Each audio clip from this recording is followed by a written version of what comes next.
Sometimes we think maybe it should happen, but that is what the law says.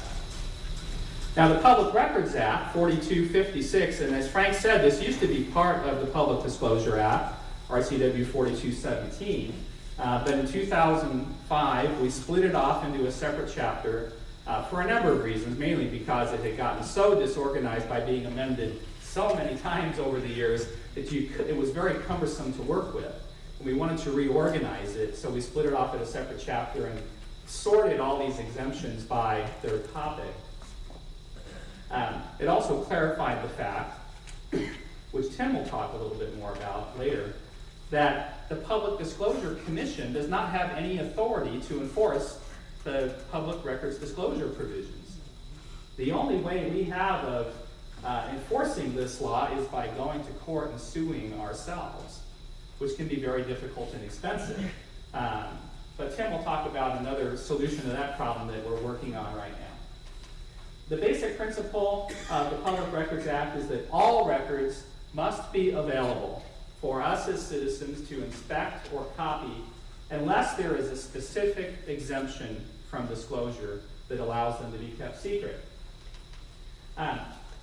The agencies that hold the records cannot discriminate between people either based on your identity or why you want access to the record. In fact, they shouldn't even ask why you want access.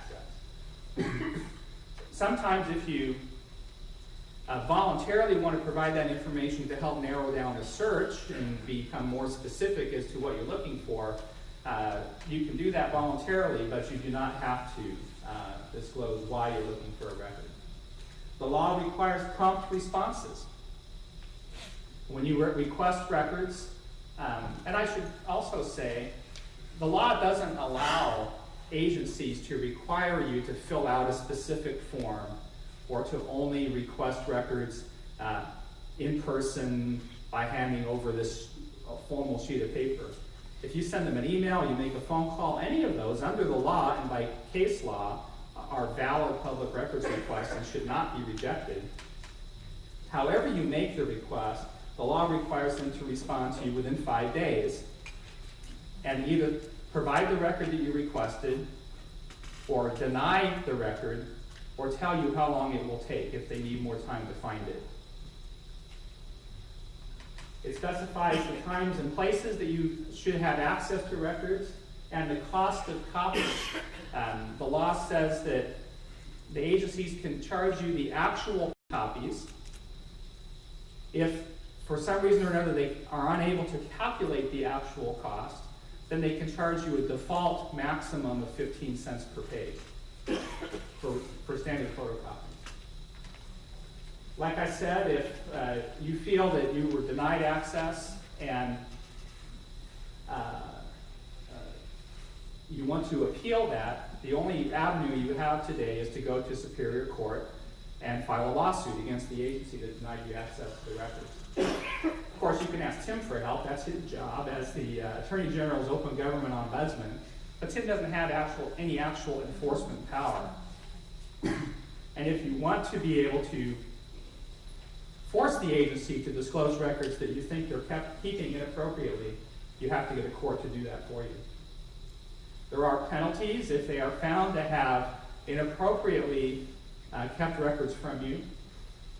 The penalties can range from $5 to $100 per record per day. And you can imagine that if you requested a substantial number of records and they kept them secret for a long time, that can add up to a lot of money. I think the largest penalty is in the neighborhood of, what, $600,000? It could have a real impact. There's one city in eastern Washington called Mesa. Very small town, 440 people, that got a penalty of $220-something thousand, which was most of the city's budget for an entire year. Now, Frank mentioned exemptions. When the Public Records Act or the Public Disclosure Act was originally passed, there were only 10 exemptions. And over the 35 years, or now it's about 37 years that it's been in existence, many more exemptions have been created. Now it's over 300. And most of those exemptions were not openly proposed as additions to the Public Records Act itself. The vast majority of them are hidden as obscure sections of obscure bills that go through some committee in the legislature other than the committees that have responsibility for the Public Records Act. You know, if it's an agriculture bill, it goes through the agriculture committees, and the agriculture committees look at that exemption and say, oh, okay, they don't even know all the background of the Public Records Act and the principles behind it. And so those exemptions that are attached to bills for other subjects rarely get the kind of detailed examination that they deserve. And that is how we end up with 400 exemptions scattered all through all of our laws. That is why the Sunshine Committee was created in 2007, was to go back and do that work that the legislature didn't really do the first time around for all of these exemptions. There are 13 members appointed to have a broad cross-section of interests. Their mission is to review all of those exemptions and recommend for each one whether it should be continued, modified, or terminated. They are supposed to meet at least quarterly and produce a report to the legislature every November 15th, and they just last week presented their report to the legislature for this year. And I think they've reviewed somewhere around 40 to 50 exemptions so far, so they're making good progress. But it's unfortunate that the governor has proposed elimination of the Sunshine Committee for budgetary reasons, because it's not a very expensive committee. I have actually made a public records request to Tim for the information on how much the Sunshine Committee is costing us so that we can defend it in the legislature.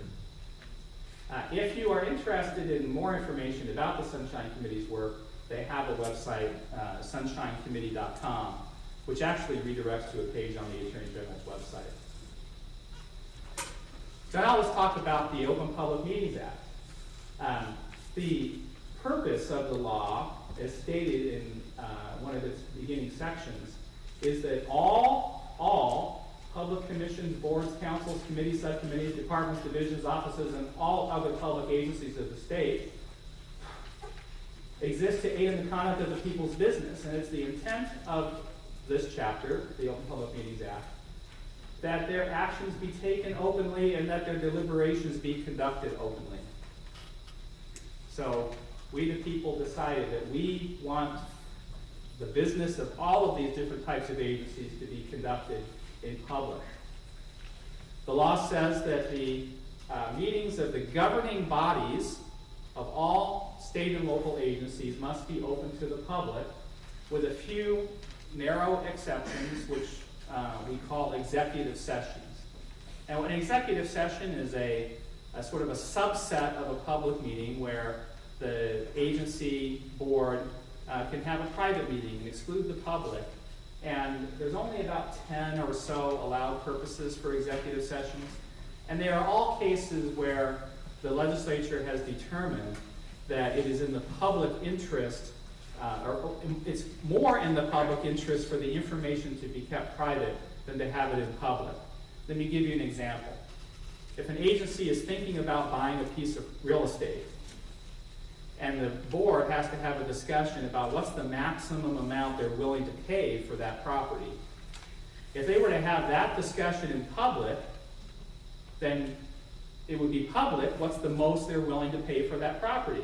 And then, golly gee, guess what the price of the property would become? We would always be paying the maximum in that case.